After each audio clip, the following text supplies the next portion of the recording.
Well, the sun is out, steam's returned to the railway, a huge passenger number milestone, and let's say the season has well and truly begun.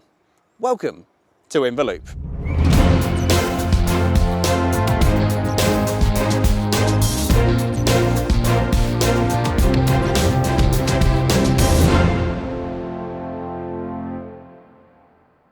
Well, hello and welcome to today's episode of In the Loop.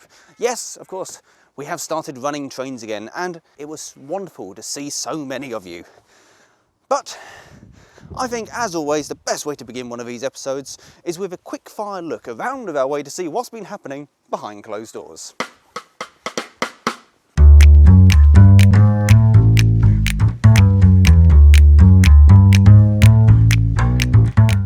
Well, since we're here, starting at Ropley, at the start of the month, a few of our locomotives were out in the yard on the pit being readied for their Part 2 boiler exam. Now, all of our locomotives that we run here have to be inspected by an independent boiler inspector every 14 months.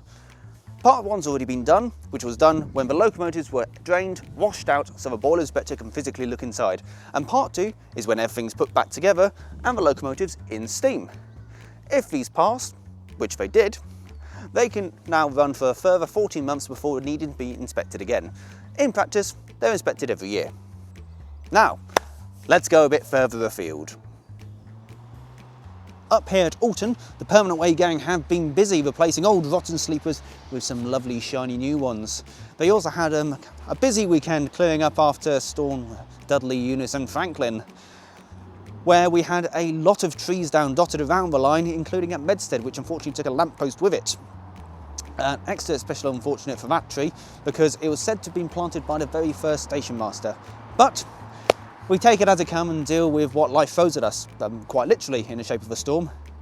Anyway, onwards. Here at the Miniature Railway, the new station building is being painted. Further up the line, they've also installed a new point as part of a track remodelling down at this end, and two locomotives, Nevada and Ajax, have gone away to other miniature railways for their galas at the Eastleigh Lakeside and the South Downs Light Railway. Up here at Medstead and Foremarks, our friends at Total Rail Solutions used the site to demonstrate some of their new equipment to Network Rail. This machine can lift 60 foot of rail in one go by itself. Now, it may not sound like much, but to put that in perspective, you would actually need two machines normally to do the same job. So this is definitely far more efficient with regards to manpower, and machinery. They also brought their welfare unit, which essentially is a lorry on rails. It's got a kettle, seating area, toilet, everything inside that you need. Needless to say, our P-Way department are very jealous. Anyway, onwards. Here at Ropley, we've been once again hosting Solent University media production students. Now, these guys come each year as part of their course to make videos and have experience dealing with a client. So they've already been down for their recce day. Today is their filming day. They get given a number of work packages that they can choose from, and one team have even got a Watercress Films unit. In fact, they're filming us right now. But what we're going to do is choose some of our favourite and post it out so you guys get to see. And the results are going to be good. Do you know what, coming to think about it, I should have just entitled this episode "A Lot Going On at the Railway." But then again, there always is. But on to the main story, which is all to do with this. This is the 7F from the Somerset and Dorset Railway Trust, and over the first weekend of March, it was out on the Saturday and the Sunday. On Saturday, it was as part of the photo charter, hauling a demonstration goods train to allow photographers to get that perfect shot. Now, if any of you guys are interested in joining a charter and a photographic experience, then the guys to contact are Mad Hans Charters, aka Dave and Steve from the Wagon Group. However, on the Sunday, it was something a little bit more special. You see, March the 6th was the last day that Somerset and Dorset Railway trains ran before the line was eventually closed. So this was the ideal opportunity to properly welcome the Somerset and Dorset Railway Trust here at the Watercress line, by running this for 2 round trips as a fundraiser to pay for the overhaul, or part of it at least, including run past at Ropley and a raffle for members to have a ride on the footplate. Over the weekend, it was also an ideal opportunity to showcase our new museum we have here in the old goods shed at Alresford. And to talk to us a little more about it, I'd like to introduce Ian. Thanks for talking to us. So, pleasure. How long have you been involved with the Somerset and Dorset Railway Trust? Oh, over 50 years, from the time that I was still at school and to the present day. The railway was not in my backyard, but certainly in the same town that I was living in, which was Highbridge, and it's grown from there. So with regards to the museum itself, what is there here for people to see? Well, it's early days from the museum development point of view, but we've got largely, and what's most obvious, is a lot of station signs. They're very visual, clearly, and they tell a story of their own. Well, we've got the information signs which talk about not only the Somerset and Dorset, but the Watercress line. We've got a uniform, an old uniform, and we've got smaller items like the buttons. We've got the model of the 53828, which is 3.5-inch gauge steam, not running, but certainly very much alive. Then we've got some other items here, like things from signal boxes, notices about fire buckets, and so on and so forth. And the best thing about all of this, most of this is all original, isn't it? Pretty well, yes. And we've got this here, of course, which is a fingerboard, meaning the finger is pointing towards your train and showing the stations it's going to call at on the journey. The one which is prominent here is the Pines Express. That is something we might talk about later.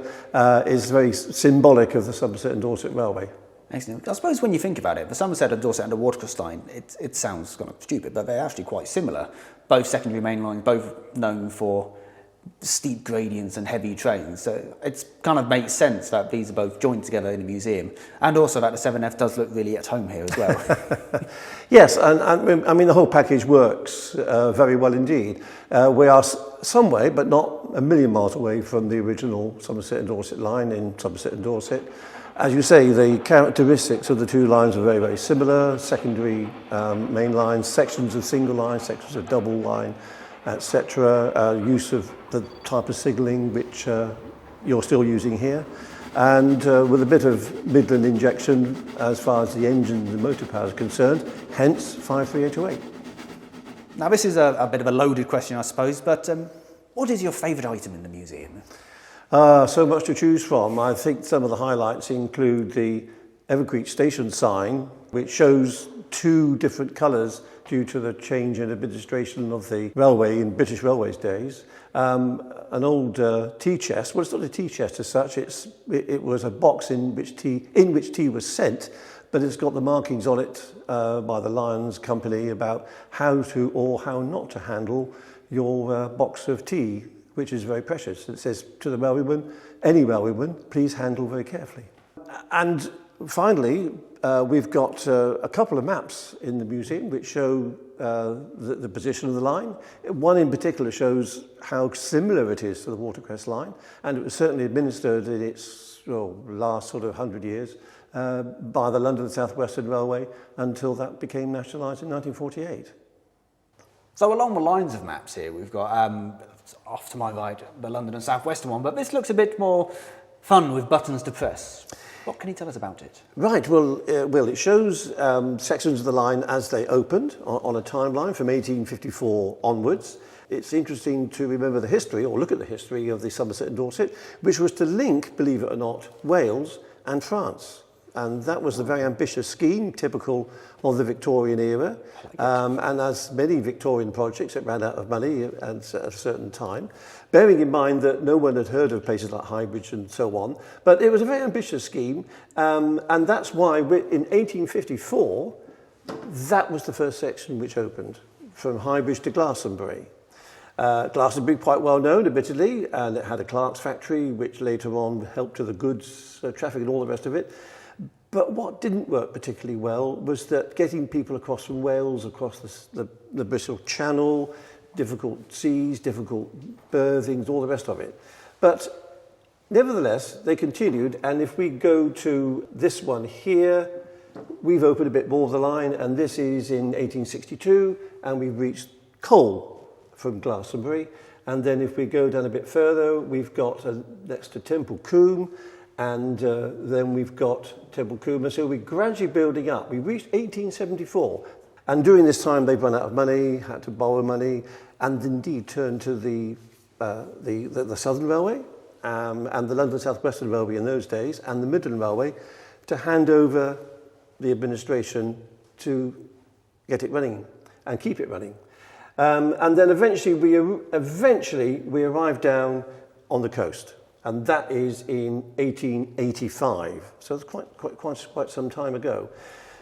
During that time, when they realised that this scheme actually wasn't going to work, getting them from Wales down to France, someone on their board said, I tell you what, why don't we go north from Evercreech Junction? Why don't we go north and link up with Bath? And actually, that was not a bad idea. Expensive, getting across the Mendips and so on and so forth. 1874, that opened, and that turned out to be the mainstay of the line because of the traffic which came down from the Midlands, wanted to get down to the south coast, a lot of holiday traffic. And if you watch the films like Over Peters and so on and so forth, this comes out very strongly. But it was very seasonal. In the winter, you wouldn't get anything like the amount of traffic. But nevertheless, that does show in a sort of very visual way the development of the line. So Ian, thank you so much for chatting to us. And if you guys would like to come to the museum, learn a bit more about the Watercress line and the Somerset and Dorset Railway, well, the aim will be to eventually have it open on every single running day. Now, that is a bit of a staffing requirement, and we are looking for more volunteers to help us run this fantastic museum. So if you guys would be interested, then email info@watercressline.co.uk for more information. Ian, thanks once again. Pleasure. A huge thank you to Ian for showing us around the museum, and believe it or not, there's even more in there than we mentioned because there's only so much time in each video. Now, talking about previous videos, we mentioned that we had 2 nominations to the Heritage Railway Association Awards this year. There were Jake, one of our brilliant volunteers, who is up for the Young Volunteer of the Year, and the Wickham Trolley guys, who are up for the Coyley Locomotive Award. The Heritage Railway Awards are a heavily contested event, so the mere fact that we managed to get 2 shortlisted candidates in there for their respective awards is a huge achievement in itself, and the guys really should be proud. And finally, some wonderful news. From the 20th of March, the Watercress line welcomed our 5 millionth passenger. When Emily booked a ticket for her family, they enjoyed a ride from Alton down to Alresford, where they were presented with a commemorative golden ticket.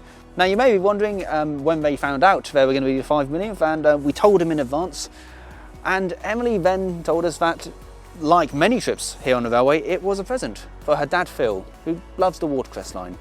So she asked for the ticket to be presented to him as an extra special birthday treat. Happy birthday, Phil. But that's it from us this week. So guys, thank you so much for watching. Don't forget to hit that like and subscribe button, and we'll leave you with some clips of the 7F hauling some passenger and freight, just like she did on the S&D. Thanks for watching, guys. We'll see you next time. 5 million passengers. I wonder who's going to be the 6th.